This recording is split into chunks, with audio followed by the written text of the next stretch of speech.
she's then going to project her daddy issues or whatever onto him. He's a no to that. He's really, really strong in his standards. So you can already start to see how like attracts like. Hello, my loves. I am back and I have a question for you. Are you a 40-something woman that is dating from survival-based energy? Hear me out here. I totally get it. I too am a 40-something woman and I am out there in the dating world desiring to be in a relationship. And I noticed that so many women carry an energy of I have to do this.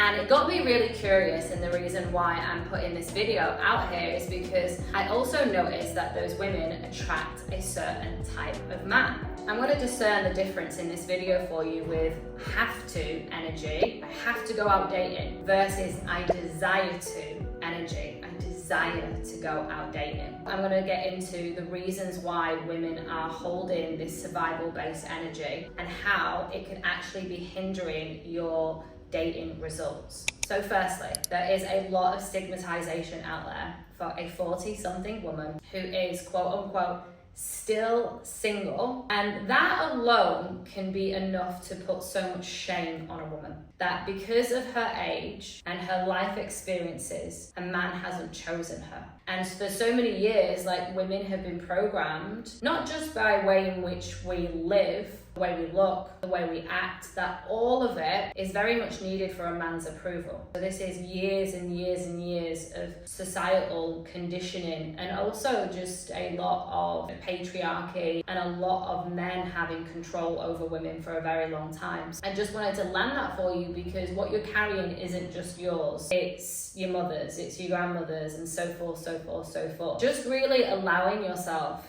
an exhale to know that this isn't you, because so many women have this deep belief that there is something wrong with them or that they need fixing because they're still single. And this is the very thing that I want to share about the survival-based energy. When we're in a state of survival, our thinking minds shrink because everything in our system is basically saying that we're in danger. And when our system is experiencing that, it can be really, really easy to make decisions from a fear-based state because we're trying to find something to get us out of that survival energy. So this is what brings me to the have to energy. And what have to energy with a woman looks like is she can become quite needy. So she will need him to show up in certain ways. She will need him to prove to her that he is a certain type of man, or that she is worthy of his attention, his time, his love,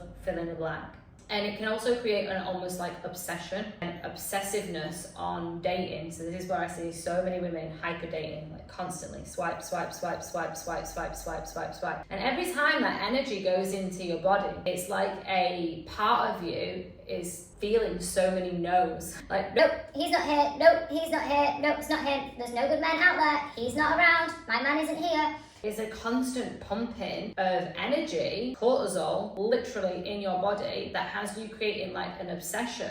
And you have to get out of that survival-based energy. And the way in which your body and your mind will be associating it is, oh, when I find the man, then I'll feel perfect, whole, complete, happy, fulfilled, relaxed, joyous, pleasurable, attractive, confident, whatever the thing. You can already start to see how so many women with have to energy go in such a cycle of needing to find a man to feel safe. And that's what we're always trying to do, not just women, men as well. Our sole priority, our core foundational priority is to seek safety. But if our mind has an attached belief that we are not worthy and we won't be happy and we won't feel secure without a man, then it takes us into our survival energy. So taking this into relationships as well is so easy for a woman with have to energy, because what likely will happen is that that woman will settle. She will settle for breadcrumbs. And one of the most amazing things I've ever heard one of my mentors say, and she said, you know, breadcrumbs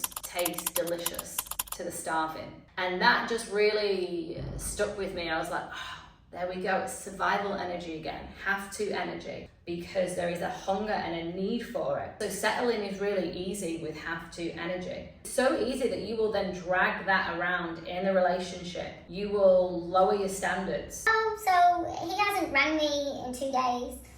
He might be busy, or, I remember he had that thing, or, maybe he's hanging out with boys, or I know he's been really stressed recently. So all of a sudden, the survival energy takes you into this space of thinking really limited and actually making excuses up. Of course, this could also have something to do with your personal attachment style. I'll actually do a separate video on attachment styles, so hit subscribe if you want access to that. Another way is that you will just let things slide really easy with have to energy. You will accept ghosting, or you'll accept emotionally disrespectful behavior. So that's have to energy. So if you know that this is you, comment me in the comments and I'll get back to you with some really beautiful tips to move out of that. Moving on to desire energy. So a desire to energy is very, very strong in your standards. You know exactly what you want. You know exactly what you need for your unique blueprint, because we've all got different blueprints based on our upbringing, based on our past experiences. We all have a really unique set of needs. For me, one of mine straight out the gate is space. I need space to be able to process things. And another need of mine is that I deeply, deeply desire that a man is able to hold space for me emotionally.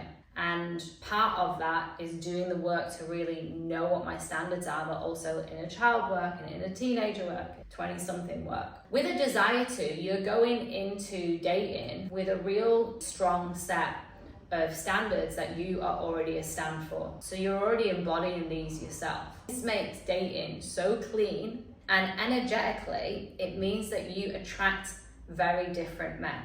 Men who are holding a lot of, let's say, their own wounds, or they want to project a lot of stuff onto a woman based on the whole patriarchy, or based on their upbringing, or based on their karmic contract.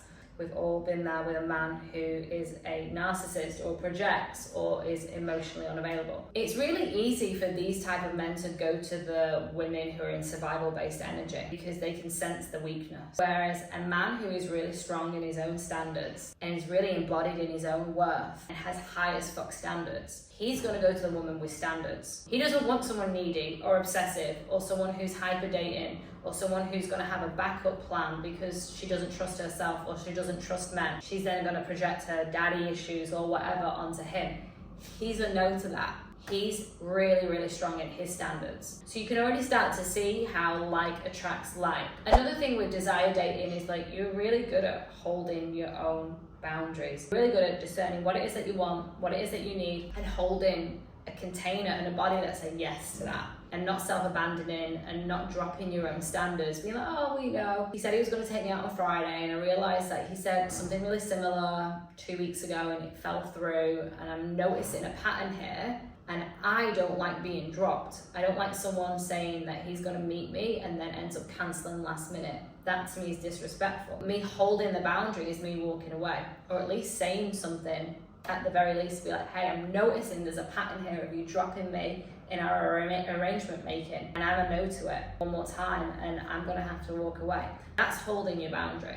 Another thing with desire dating is it's so much more fun, so much more enjoyable, and there's an unattachment to this being your person and him being the one. It's very much about look at me, out of 9 billion people on this planet, and for whatever reason, this person might not be my person, but for tonight, for this dinner, for this drink, for this hike, for this coffee date, I get to exchange time, energy, and life with this person and become so unattached to this person being my forever, but actually how can I learn something through the interaction with this human being? And not all of them are gonna be so romanticizing and so warm and friendly. Quick story, the more guys that I go on a date with now, where I'm really, really redefining my standards and my boundaries every single time, and I'm doing my own inner work, I genuinely meet the nicest men. Rewind 2 years ago, I was attracting men who were emotionally dumping on me and saw me as this kind of like mummy archetype, and obviously I had this space where I was like having daddy issues and I want to try and fix them. And it was just like a match made in clear heaven, but also it didn't feel good, but it felt familiar. Now dating, to me, I genuinely meet just such beautiful men.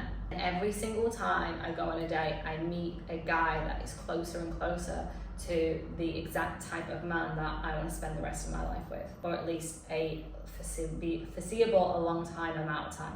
So all of this to say, like, your desires and being in that space of desire and knowing what it is that you desire from your truth and your honor and your worth, you'll go out into dating way more confidently.